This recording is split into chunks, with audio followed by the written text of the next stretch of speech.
In December 2024, NATO Secretary General Mark Rutte stood before the world's press and delivered a warning that should have made headlines everywhere. After describing billions of dollars in new defense spending, thousands of troops deployed to Eastern Europe, and the most comprehensive military planning since the Cold War, he said, "We are not ready for what is coming our way in 4 to 5 years." Think about that for a moment.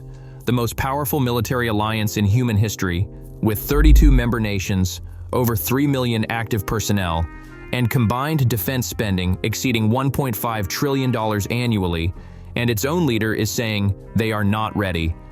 But here is the part that makes defense planners lose sleep. According to sources involved in NATO's own internal planning, the alliance can currently muster only about 5% of the air defense capacity necessary to protect Central and Eastern Europe against a full-scale attack. 5%. That is not a typo. This is the story of NATO's Eastern Wall, the 4,000-kilometer defensive line stretching from the Arctic to the Black Sea. It is a story of transformation, investment, and genuine progress. But it is also a story of gaps so significant that Russia could potentially exploit them before the West has time to respond. Before we dive into exactly where these gaps are and what NATO is doing about them, consider subscribing if you are interested in geopolitical and military analysis. It really helps the channel. Now let us get into it. To understand why NATO's eastern defenses have gaps at all, we need to go back to 2014. That year, Russia annexed Crimea, and the Western Alliance suddenly realized it had a problem.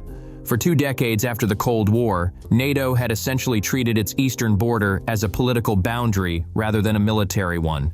The assumption was simple: Russia would never actually attack a NATO member. The Wales summit in September 2014 changed everything.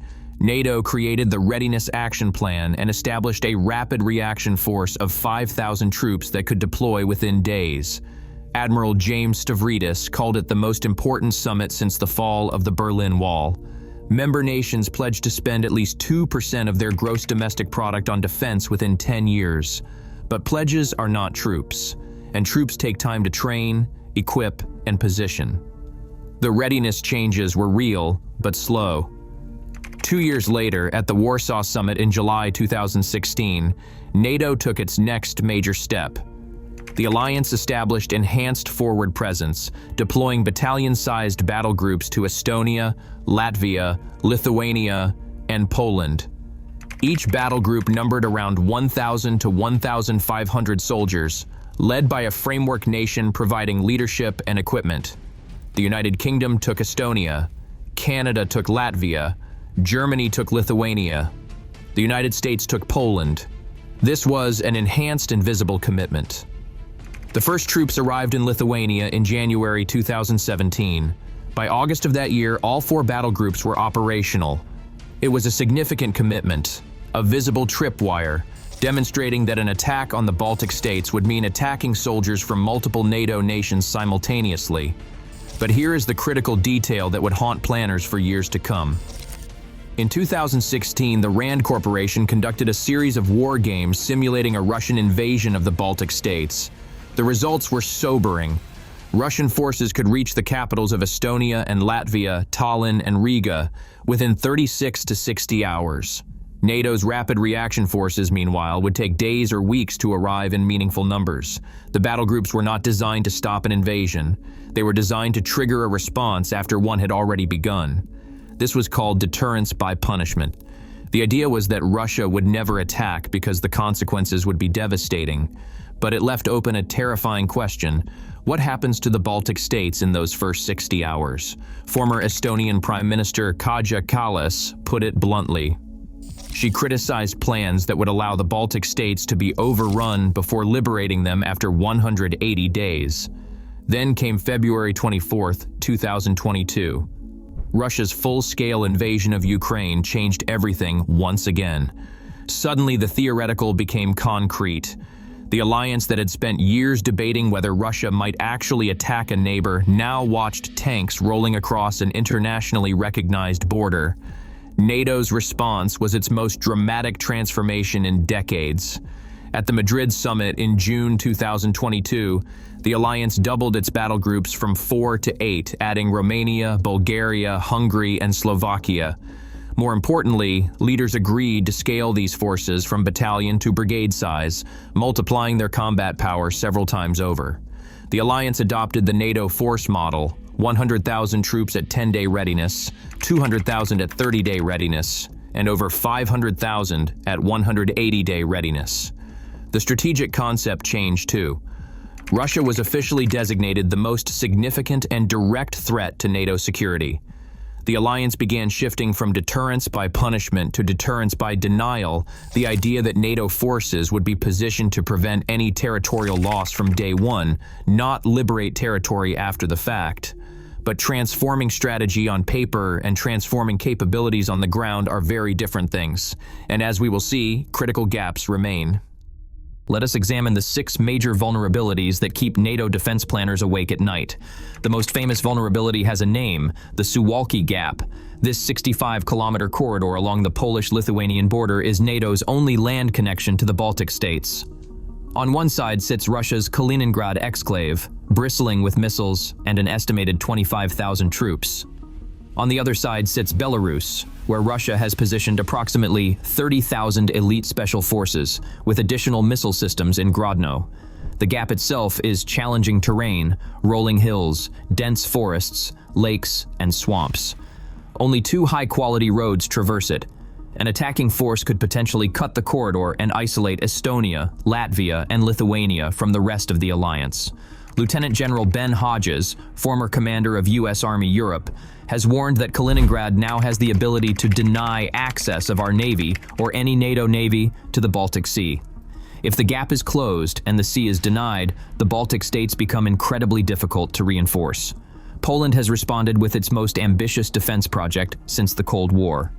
In May 2024, the government announced East Shield, a 2.4 billion euros fortification program covering 700 kilometers along borders with Belarus and Kaliningrad. The project includes anti-tank ditches, concrete obstacles, bunkers, and artificial intelligence-powered surveillance systems. In July 2025, Poland even withdrew from the Ottawa Convention to enable potential minefield deployment, but fortifications take years to build. The gap remains open today. Perhaps the most alarming gap is in the AIR. The International Institute for Strategic Studies stated bluntly in 2025 that Europe lacks adequate integrated air and missile defense across almost the entire threat spectrum. Secretary General Rutte declared that NATO needs to increase its air defense capacity by 400%. According to sources involved in NATO defense planning, cited by the Center for European Policy Analysis, the alliance can currently muster only about 5% of what would be needed to defend Central and Eastern Europe against a full-scale attack. The Baltic states have no combat aircraft of their own. They rely entirely on Allied air policing rotations, with jets cycling through from other NATO nations. Medium-range air defense systems will not be operational until 2026 at the earliest. Meanwhile, Russia has conducted over 70 confirmed airspace violations into NATO territory since February 2022. Drones have crashed in Poland, Romania, and Latvia. NATO launched Operation Eastern Sentry in September 2025 specifically to address the surge in incursions. Current Supreme Allied Commander Europe, General Alexis Grinkowicz, explained the risk. If those drones get through that first line of defense, they can be paired with ballistic missiles that hold the entire alliance at risk. When Finland joined NATO in April 2023, adding 1,335 kilometers of border with Russia, and when Sweden followed in March 2024, some commentators declared that the Baltic Sea had become Lake NATO. The alliance now controls virtually the entire coastline. But Rand Corporation concluded otherwise in June 2024. The report said that Russia could achieve some degree of sea denial with respect to the Baltic Sea. This conclusion contradicts claims that the Baltic Sea is Lake NATO. Russia's Baltic fleet maintains approximately 69 vessels, including guided missile destroyers and Kilo-class submarines. Coastal defense batteries can launch salvos of over 40 anti-ship missiles simultaneously. Caliber cruise missiles aboard corvettes can strike targets hundreds of kilometers into the European mainland. The International Center for Defense and Security lists the shortfalls as improved sea surveillance, air defense, coastal defense missile systems, intelligence and targeting capabilities, mine-laying platforms, and upgraded surface fleets. All of these need development before NATO can truly dominate Baltic waters. Since you have made it this far, you are clearly interested in NATO's actual defensive capabilities rather than just headlines. Please hit subscribe and drop a like if you are finding this valuable. It helps more than you think. Now let us continue with the infrastructure and ammunition problems. Even if NATO had unlimited troops and equipment, getting them to the eastern flank quickly enough would be extraordinarily difficult. The Atlantic Council assessed in 2025 that military mobility capabilities in Europe are stretched thin, and that current logistics would not be capable of sustaining a long-lasting and massive deployment of troops to the eastern flank. The problems are surprisingly mundane. Rail gauge incompatibility means trains cannot simply run from Western Europe to the Baltic states. The Baltic nations use Russian standard 1,520 mm gauge, while Western Europe uses 1,435 mm gauge. Equipment must be offloaded and transferred at borders. The solution, Rail Baltica, is an 870-kilometer high-speed railway connecting Tallinn, Riga, Vilnius, and onward to Poland. It will not be completed until the mid-2030s. Costs have quadrupled from 5.8 billion euros to 23.8 billion euros. Road infrastructure presents its own challenges. Germany has thousands of deficient bridges. Many roads simply cannot support 70-ton main battle tanks. Bureaucratic obstacles for permitting heavy military vehicles through Germany remain cumbersome. A Globsec report in 2025 identified the full list of problems: insufficient road load-bearing capacity, rail gauge incompatibility, seasonal constraints, under-equipped ports and airfields, and fragmented cyber infrastructure. These are not glamorous vulnerabilities, but they are potentially decisive ones. Admiral Rob Bauer, NATO Military Committee Chair, delivered a stark warning in 2023. He said the bottom of the barrel is now visible. He added that we started to give away from half-full or lower warehouses in Europe.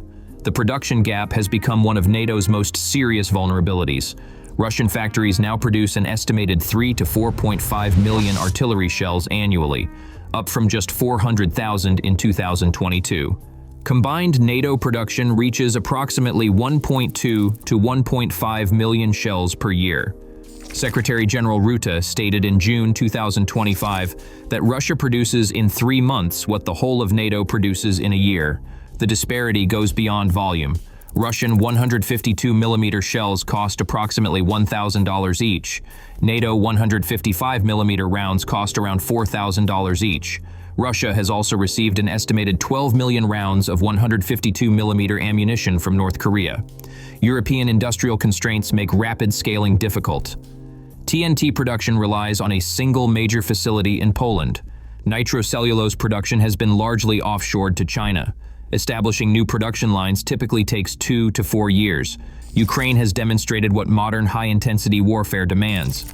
At peak consumption, Ukrainian forces fired over 7,000 artillery rounds per day. NATO stockpiles and production rates were simply not designed for this reality.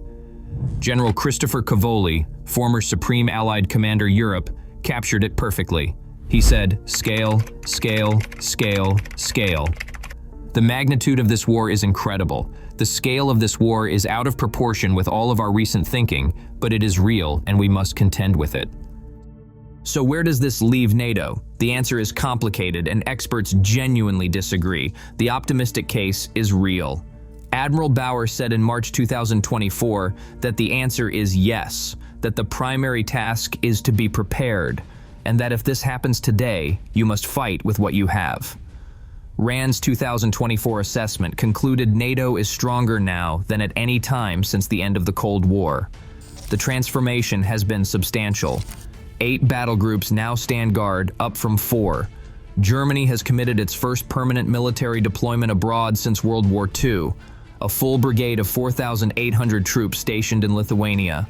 Poland spends 4.2% of gross domestic product on defense, $38 billion annually, with plans to increase to 4.7%. 23 of 32 NATO allies now meet the 2% spending target, up from just 3 in 2014. The June 2025 Hague Summit raised the bar, adopting a 5% of gross domestic product defense investment target by 2035. The European Sky Shield Initiative now includes 22 participating nations. 8 countries signed a mobility corridor agreement in November 2025 to speed NATO deployments.